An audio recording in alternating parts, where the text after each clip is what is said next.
তারপরে আমরা রেডি হয়ে মেলাতে চলে এসেছিলাম। আর এখানে শুধু মেলা না, ফাংশনও হয়। দেন আমরা আইসক্রিম খেয়ে নিচ্ছিলাম, তারপরে পাপড়ি চাট কিনলাম খাওয়ার জন্য। তারপরে আমরা মেলাটা ঘুরে বাড়ি যাওয়ার সময় পাকোড়া কিনলাম কয়েকটা।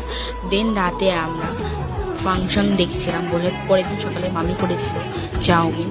দেন আমরা একটু কেক কিনতে বেরিয়েছিলাম, আমি আর দিদি ভাই, আমার একটা মামার জন্য। তারপরে কেকটা নিয়ে আমি চলে এলাম আমার ছোট দিদার বাড়িতে। দেন ছোট দিদা দিয়ে দিয়েছিল আমাদের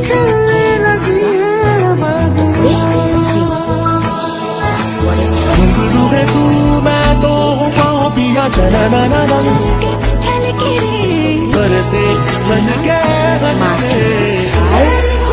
চিকেন